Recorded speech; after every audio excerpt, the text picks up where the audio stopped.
Amém. Glória a Deus, eu sou da igreja com a paz do Senhor Jesus. Amém. Que bom estar aqui novamente, queridos. Como é bom nós estarmos aqui para partilharmos da palavra de Deus, aprendermos juntos, meditarmos nela. É sempre uma grande alegria, mas ao mesmo tempo, acredite, não é um jargão, é temor e tremor. De levar a palavra como ela é, pura, na sua essência, na sua beleza, no seu poder. Essa é a palavra de Deus maravilhosa. Meu nome é Welton Demétrio. Que bom estarmos aqui novamente. E hoje eu tenho um assunto muito bom para falar com vocês, com todos nós. Relembrarmos aqueles que já sabem, aqueles que não sabem ainda. Nós vamos entender um pouquinho melhor do poder da graça que supera a força do pecado. Amém? Você está comigo? Amém? Pois fique de pé e vamos orar mais uma vez. Pede a direção do Senhor nessa noite, queridos, porque o homem por si mesmo não pode nada.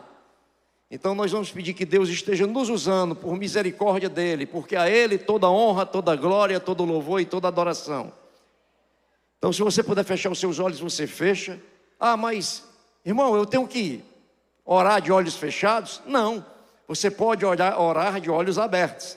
E por que fechá-los? Porque quando nós fechamos, nós ficamos mais concentrados na oração. Então se você pode orar de olhos fechados, faça isso nessa noite. Amém? Pai, em nome de Jesus, eis o teu povo reunido aqui, Senhor, mais uma vez, para glorificar o teu santo, poderoso e maravilhoso nome, Senhor. Nós necessitamos de ti, Senhor, somos carentes da tua graça, do teu amor, da tua bondade, da tua misericórdia, Senhor. Nós necessitamos ser alimentados pela tua palavra, Senhor. Essa palavra que salva, que cura, que liberta, Senhor, nós necessitamos dela. Ela é o nosso alimento espiritual, Senhor. Mas sabemos também que todo entendimento, todo discernimento vem por meio do teu Espírito Santo. Então, Espírito Santo de Deus, se conosco nessa noite. Prepara cada coração aqui neste lugar, Senhor, assim como aqueles que estão nos assistindo pela internet. Que o Senhor possa fazer com que a palavra que vai ser ministrada nessa noite encontre em cada coração um solo fértil e venha a brotar e frutificar para ti, Senhor, porque tudo é por ti e para ti. Assim nós oramos, pedindo e agradecendo em nome de Jesus. Amém. Amém, queridos. Glória a Deus. Glória a Deus. Queridos, nós vamos falar sobre isso. O poder da graça que supera em muito a força do pecado. Nós sabemos que por causa do pecado de Adão, nós sabemos disso de cor e salteado, por causa do pecado de Adão, toda a humanidade, ela se encontra sob condenação e morte. Foi isso que a desobediência de Adão ocasionou. Porém, sabemos também que por causa da obediência de Cristo na cruz, Ele trouxe justiça e justificação. A força do pecado ela é enorme. Todo o mal que assola a humanidade provém dela, provém deste pecado. Se não fosse o pecado original lá no Jardim do Éden, não fosse isso, não fosse a desobediência de Adão, o mundo seria outro. Não conheceríamos pestes, não conheceríamos doenças, não conheceríamos violência, corrupção e tanta coisa mais. A força do pecado, queridos, ela é tão grande que o poder humano é incapaz de vencê-lo. O único poder capaz de vencer essa força é a graça de Deus manifestada em Jesus Cristo. Amém? Graça. E o que é graça? Nós já falamos várias vezes, vários pastores aqui, pastor Armando já fala tantas vezes da definição de graça. Graça é algo dado gratuitamente, o nome já está dizendo, é graça.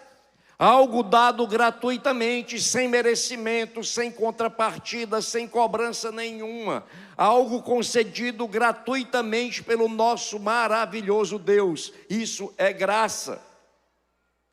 E o que é tremendo é que esse mesmo Deus, que tem sido ofendido diuturnamente pela humanidade, desde o começo dos séculos, esse mesmo Deus, em sua misericórdia e amor pelo homem que ele formou, que Ele criou, Ele está sempre disposto a superar as transgressões que lhe foram causadas, que lhe são causadas e que lhe serão causadas pelos homens, para salvá-los das consequências do pecado.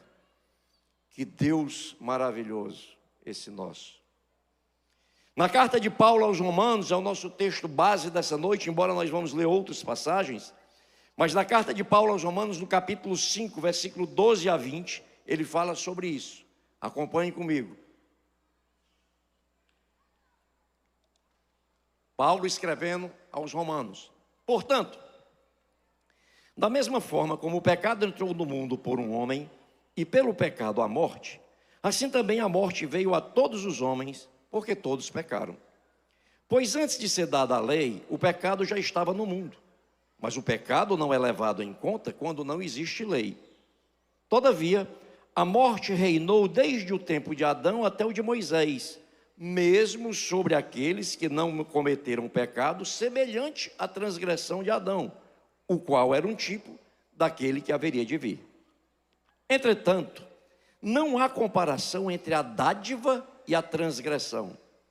Pois se muitos morreram por causa da transgressão de um só, muito mais a graça de Deus, isto é, a dádiva pela graça de um só homem, Jesus Cristo, transbordou para muitos.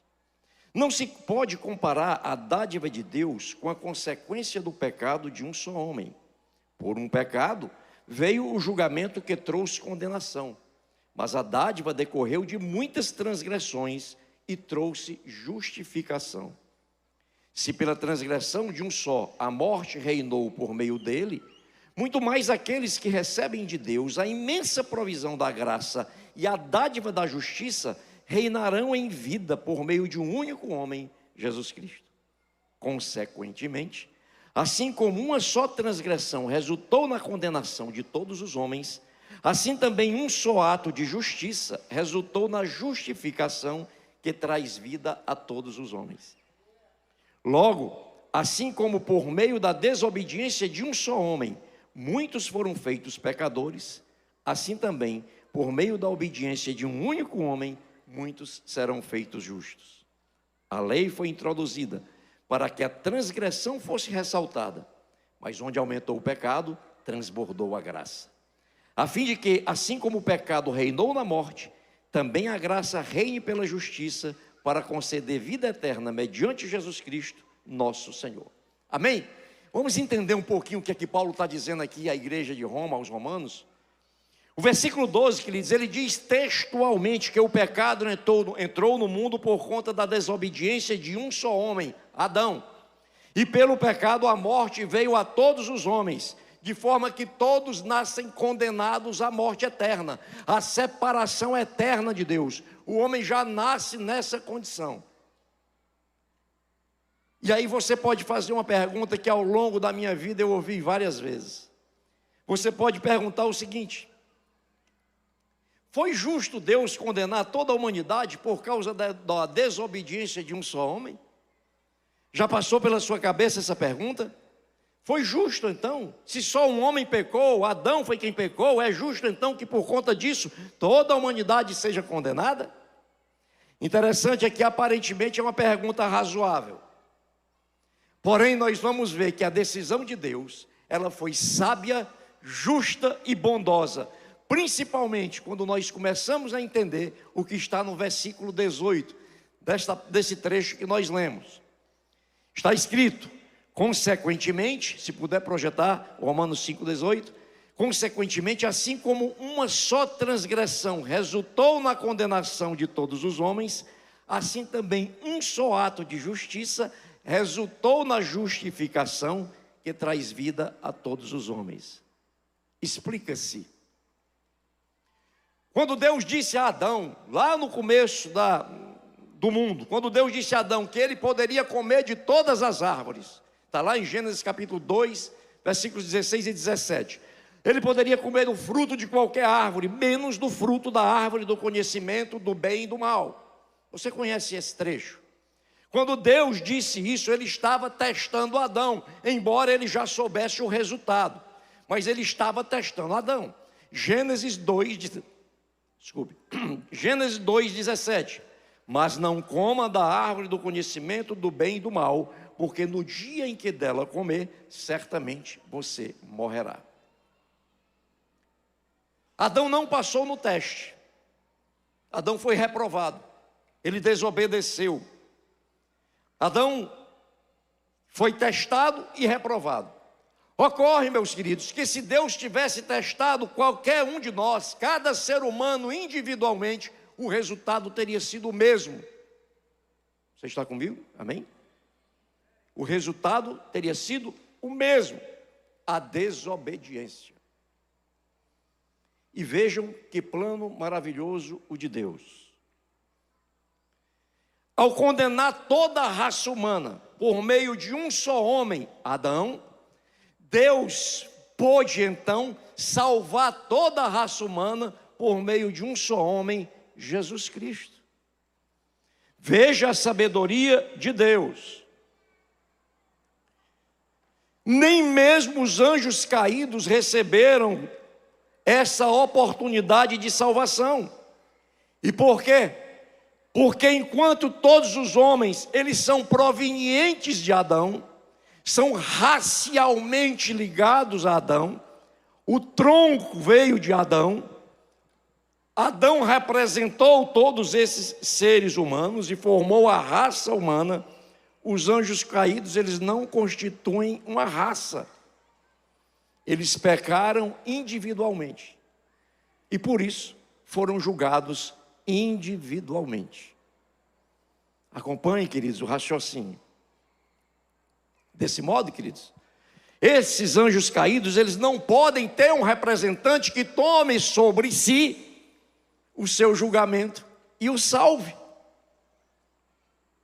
Mas pelo fato de nós estarmos racialmente ligados a Adão, o ser humano, a humanidade veio de lá, por associação a Adão, que foi o cabeça da raça humana, nós podemos ser salvos por Jesus Cristo, o cabeça da nova criação. Aleluia, você pode dar uma glória a Deus? Glória a Deus!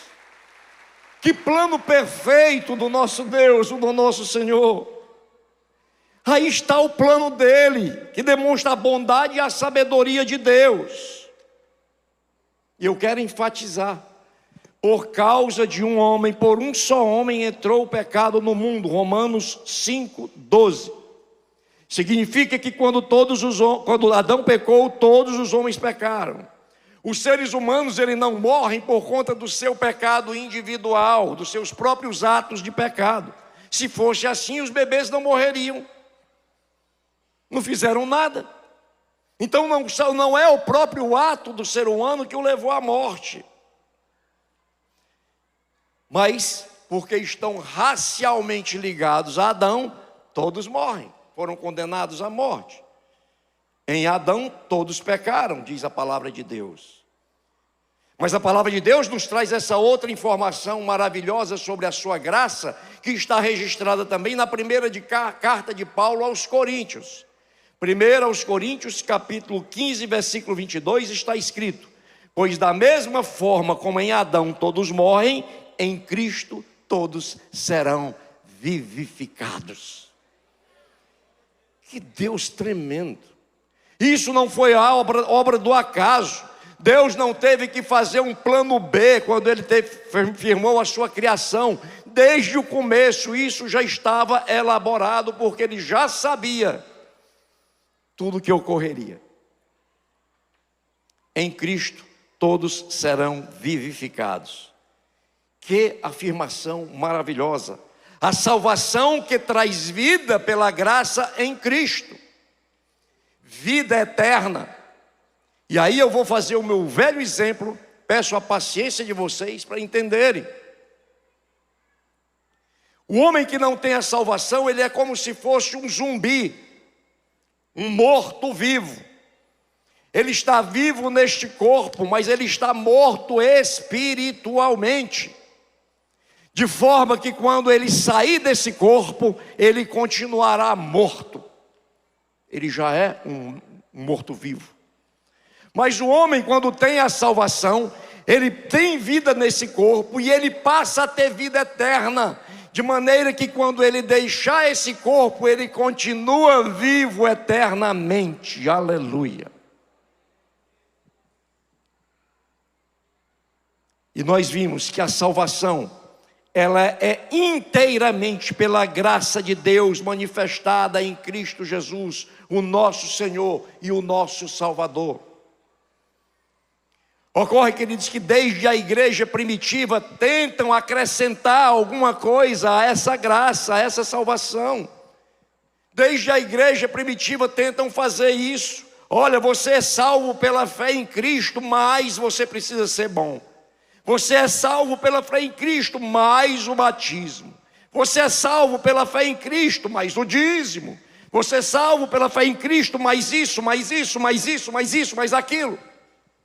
E isso não é verdade, isso não é bíblico. É um erro. O apóstolo Paulo enfrentou essa situação nas igrejas que ele criou. Exemplo disso, carta aos Gálatas, por exemplo. Paulo criou a igreja, levou o evangelho de Jesus Cristo, o evangelho da graça. Mas os mestres judaizantes, os mestres da lei, chegavam nessa igreja, se infiltravam lá e diziam: olha, vocês gentios, e eu vou abrir aqui um parêntese, gentio com O no fim, não é gentil de gentileza. Os gentios eram todos aqueles que não eram judeus. E aí aquela igreja, formada quase que toda por gentios, quando chegavam os mestres da lei, eles queriam impor aos gentios aqueles costumes da lei mosaica. Vocês têm a salvação pela graça, diziam eles, mas vocês precisam, por exemplo, se circuncidar. Vocês, por exemplo, precisam obedecer à lei mosaica, cumprir os artigos daquela lei. E isso causava uma grande confusão e impedia aquelas pessoas de poderem entender e receber a maravilhosa graça, o presente da salvação, única e exclusivamente pela fé. Desde aquela época isso acontecia. E Paulo, quando soube disso, ele chegou inclusive em Gálatas 1, capítulo 1, não vai estar aí projetado, mas... aliás, eu acho que vai estar projetado. Gálatas 1, versículos 6 a 9. Ele chegou a amaldiçoar todo aquele que pregasse o evangelho diferente do evangelho da graça. Ele amaldiçoava todo aquele, fosse homem ou fosse anjo. Gálatas 6, 1 a 9. O que é que ele diz? Admiro-me de que vocês estejam abandonando tão rapidamente aquele que os chamou pela graça de Cristo para seguirem outro evangelho. Que na realidade, Paulo continua, não é o evangelho. O que ocorre é que algumas pessoas os estão perturbando, querendo perverter o evangelho de Cristo. Mas ainda que nós, ou um anjo do céu, pregue um evangelho diferente daquele que lhes pregamos, que seja amaldiçoado. Como já dissemos, agora repito, se alguém lhes anuncia um evangelho diferente daquele que já receberam, que sejam amaldiçoados. Vejam, queridos, que hoje não está diferente. Quantas e quantas vezes nós encontramos alguém e nós apresentamos Cristo para essa pessoa, nós falamos da salvação pela fé, nós falamos da graça do Senhor e a pessoa diz: não, mas eu não estou pronto, porque eu preciso primeiro parar de fumar, eu preciso primeiro parar de beber, eu preciso primeiro parar de me prostituir, eu preciso primeiro parar de adulterar, eu preciso, como se o homem por si só pudesse provocar em si uma mudança tão radical dessa. Quando na verdade o que nós vemos aqui na palavra é que ele precisa crer em Jesus Cristo pela fé, e Jesus vai transformar a vida dele. Aleluia.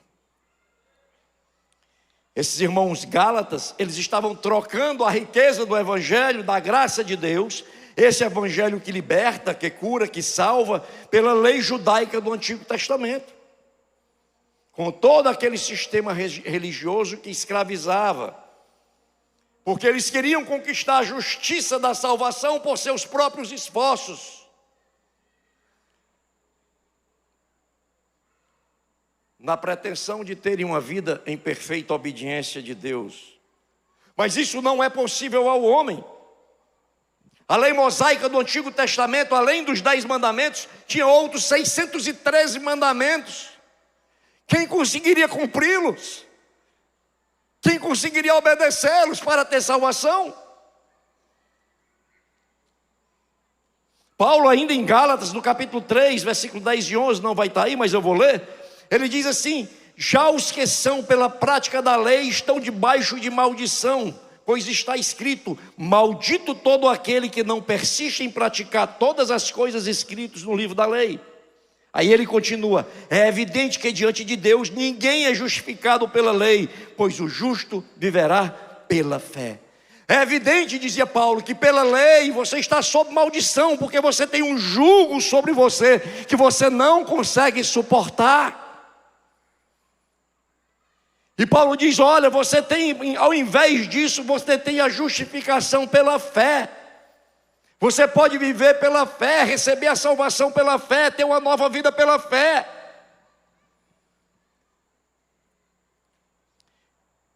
Quando nós lemos esses mandamentos da lei, nós concluímos que era impossível. Se não existisse a salvação na graça de Deus, por meio de Jesus Cristo, todos estaríamos perdidos. Mas nós lemos aqui, queridos, que Deus ele deu a lei por intermédio de Moisés, não para substituir a graça, mas para revelar a necessidade do homem dessa graça de Deus, para que pudesse ser salvo. Você está comigo, amém? A lei veio para que o homem pudesse enxergar a si próprio o quanto ele é pecador, o quanto ele carece da misericórdia e da graça de Deus. Quando Deus instituiu a lei ela era temporária, mas a graça é eterna. Aleluia. Dito isso, você pode fazer a mesma pergunta que Jó fez. Em Jó capítulo 9, versículo 2, ele pergunta: como pode ser o homem justo para com Deus, se é desse jeito? Como é que eu posso ser justo para com Deus? Como pode o homem ser justo?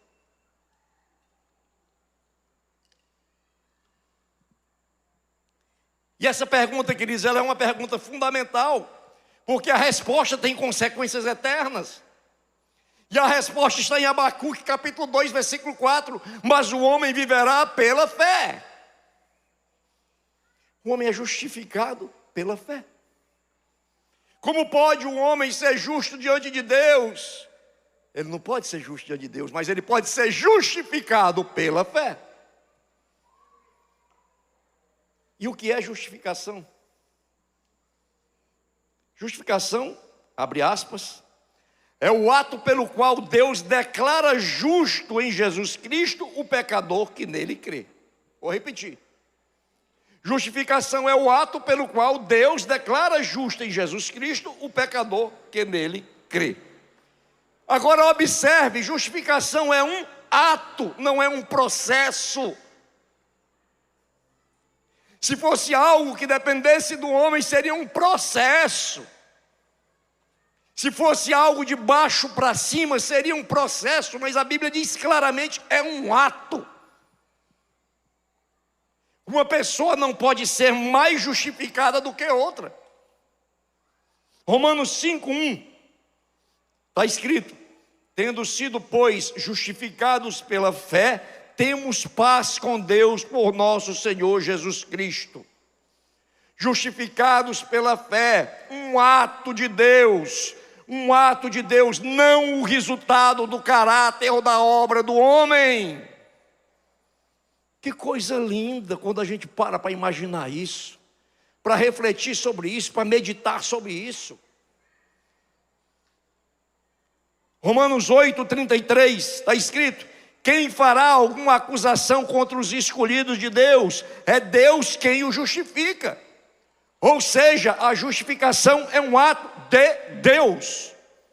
De Deus. Um ato. Segundo o apóstolo Paulo, em Romanos 3:20, nós já falamos sobre isso, a lei foi dada para revelar o pecado, não para redimi-lo. E aí o que é que Deus fez no seu imenso amor e na sua imensa bondade? Deus colocou os nossos pecados sobre Jesus Cristo.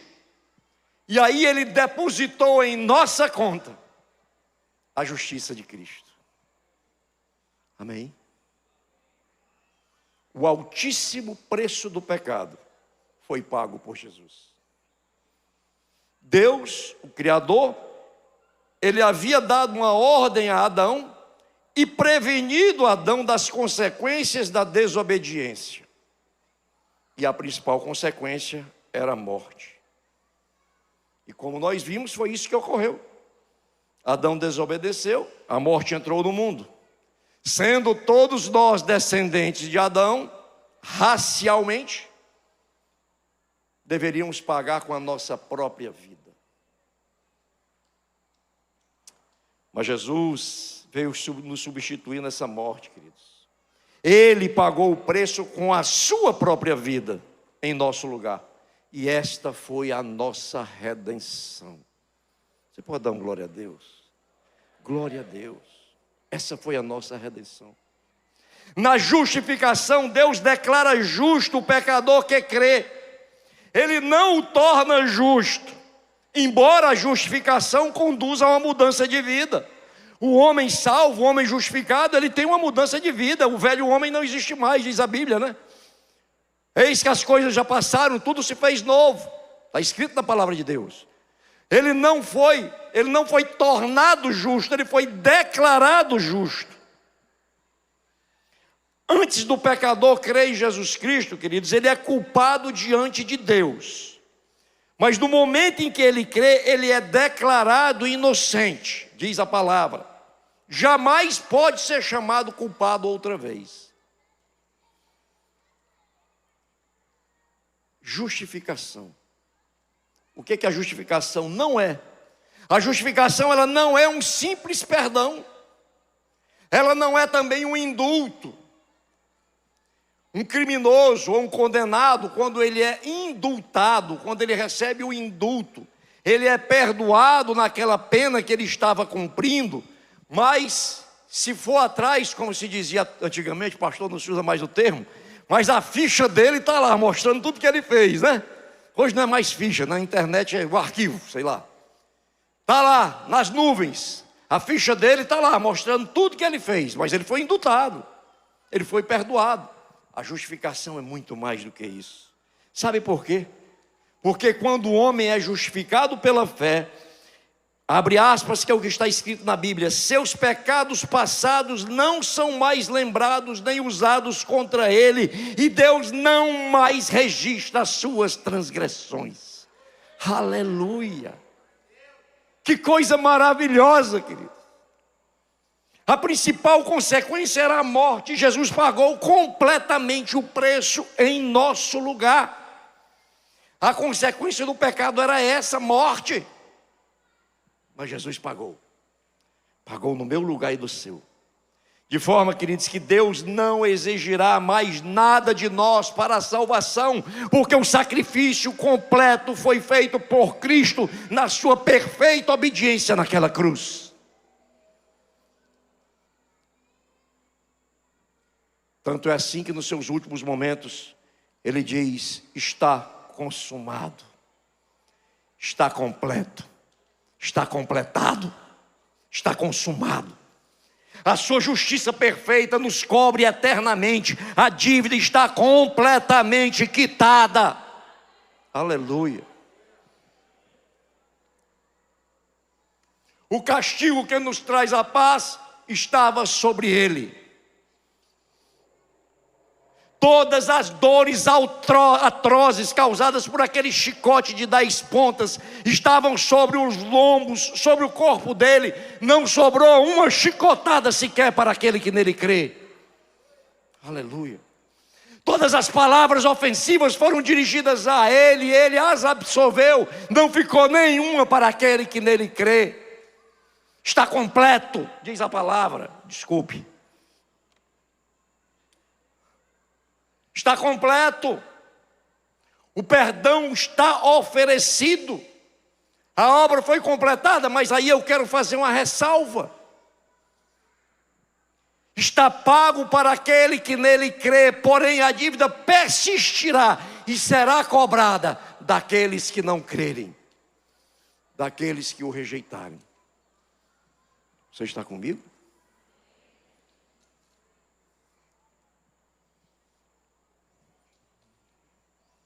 Perdão está oferecido, queridos. A graça em Jesus Cristo está disponível para a salvação. E Deus, Ele justifica os pecadores e não as pessoas boas. Se você não admitir a sua condição de pecador, Jesus não poderá salvar você, porque Ele só salva pecadores. Se você acha que é bom o suficiente, justo o suficiente, não tem pecado nenhum, você não precisa de Jesus, Ele não devia nem ter vindo. Não para você que pensa assim. Se você não reconhecer a sua necessidade e a sua condição de pecador, você não tem a salvação, porque Jesus não poderá te salvar. Ele não justifica pessoas boas, e sim pecadores. Em Efésios, no capítulo 2, versículos 8 e 9, está escrito: pois vocês são salvos pela fé, pela graça, por meio da fé, e isso não vem de vocês, é dom, é presente de Deus, não por obras para que ninguém se glorie. Não é a sua bondade, não é a minha bondade, não é a sua justiça, não é a minha justiça que salva, que traz a salvação, e sim a bondade e a justiça de Deus em Cristo Jesus. Aleluia. Talvez você esteja pensando que os seus pecados são tão graves que não podem ser perdoados. Mas lembre-se do preço pago por Jesus.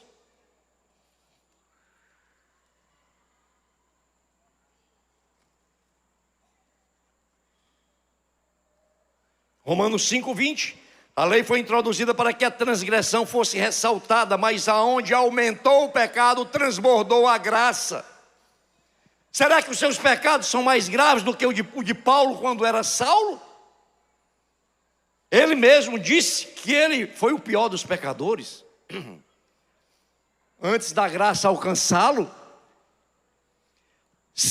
quando Saulo perseguiu os cristãos de forma voraz, os prendia, os açoitava. Quando Estevão foi apedrejado, Paulo estava lá. As roupas de Estevão foram depositadas aos pés de Paulo. Ele estava lá aprovando. Será que você tem pecados pior do que o dele?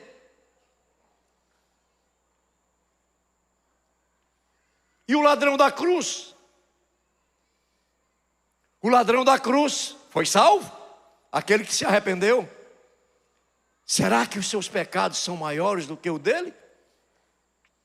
A morte por crucificação era reservada aos piores criminosos. Era uma morte extremamente cruel e também de muita vergonha quem tinha aquela condenação. Extremamente humilhante. E aquele homem foi salvo pela graça de Deus. E o que dizer da mulher samaritana? Com todos os seus pecados, os seus vários homens que ela teve, a sua vida de prostituição. E ela foi salva. Reconheceram a condição de pecadores e que necessitavam da graça de Deus. E como eles, a Bíblia está cheia de outros casos registrados lá. Dessas pessoas aonde o pecado foi abundante, a graça foi mais ainda. Aleluia. Pecado tirou o homem do jardim do Éden, queridos. Mas Cristo preparou para o pecador arrependido um lugar ainda melhor, um paraíso no céu. Aleluia. Aleluia. O pecado pode ter levado você ao mais fundo poço. Pode ter levado lá no meio do pior charco de lodo. Mas Cristo te tira de lá e te eleva ao alto céu. Aleluia. Aqui nessa noite alguém pode estar nessa situação, achando que está nessa situação. Mas saiba que ainda hoje você pode sair daqui de forma diferente. Ainda hoje você pode sair daqui salvo, alcançado pela graça de Deus. E quando isso acontecer, você vai amá-lo ainda mais do que os outros, que não chegaram tão fundo no poço quanto você. Porque aonde abundou o pecado, superabundou a graça. Eu quero chamar os irmãos do louvor. Creio que Deus falou nessa noite. Nós vamos louvar o Senhor, nós vamos adorar o Senhor. Agora que nós contemplamos o grande plano elaborado por Deus, e nós podemos entendê-lo, que nós entendemos que Jesus salva o pecador que nele crê, nós vamos adorá-lo. E enquanto nós estivermos em adoração, se você quiser sair do seu lugar para reconhecer que precisa de Jesus, recebê-lo como seu Senhor e Salvador, e viver pela fé, você pode fazer isso e vir aqui à frente. Depois do louvor nós vamos orar nos despedindo. Jesus, ele ocupou o nosso lugar naquela cruz publicamente. Você também deve optar por ele publicamente. Amém? Amém? Fique de pé, vamos louvar, vamos adorar o Senhor. Fique de pé. Medita no que Deus falou ao teu coração nessa noite. E adore o Senhor agora. Eu te agradeço e recebo o teu sacrifício. E nessa noite, eu quero te declarar como meu Senhor e meu Salvador. Alguém quer fazer isso aqui nessa noite? Levante a mão aí onde você está. Tem alguém assim? Tem alguém? Amém, amém. Glória a Deus. Tem mais alguém, queridos? Mais alguém quer dar um testemunho público? Dar o testemunho público não é vir aqui falar não. É simplesmente dizer assim, ó, levantar a mão e dizer para o Senhor: olha, eu, Senhor, de onde você está? Eu, Senhor, te declaro meu Senhor e meu Salvador. Tem mais alguém? Mais alguém? Amém, glória a Deus. Aleluia, aleluia. Mais alguém, queridos? Nós vamos orar. Nós vamos orar.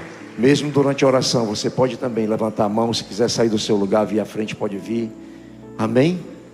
Pai, em nome de Jesus, obrigado, Senhor, pela porção da Tua palavra que foi trazida aos nossos corações nessa noite. Senhor, muito obrigado. Jesus, obrigado, meu Deus, por este sacrifício que o Senhor fez no nosso lugar, Senhor. Obrigado, meu Deus, porque tudo o que era necessário o Senhor pagou, sendo perfeito, Senhor, nunca tendo pecado, mas o Senhor assumiu o nosso lugar, Senhor, e todo o castigo que traz a paz, o Senhor levou sobre si. Muito obrigado por isso, Senhor. Muito obrigado, meu Deus, porque em Ti nós confiamos, e em Ti nós queremos viver, e viver pela fé. Age nos nossos corações, meu Deus, traz santificação e graça, assim como nós agora já pertencemos ao Senhor. Nós já te declaramos como nosso Senhor, o nosso Redentor, o nosso Salvador. Nós queremos ter vidas que te agradem, Senhor, mas Tu és Deus, e até para te agradar nós precisamos de Ti, Senhor. Age nos nossos corações nessa noite. Age no coração de toda a Tua igreja, Senhor. Deus, abençoa a Tua igreja nos países onde ela está sendo perseguida, Deus, onde o Evangelho não pode ser pregado. Senhor, vai sobre aqueles irmãos com a Tua unção, com o Teu poder, Senhor, edificando a fé de cada um deles, meu Deus, e que aqueles testemunhos, Senhor, possam fazer com que cresça o reino do Senhor em todos os locais, meu Deus. Muito obrigado por tudo, Senhor. Assim nós oramos, pedindo e agradecendo, em nome de Jesus. Amém.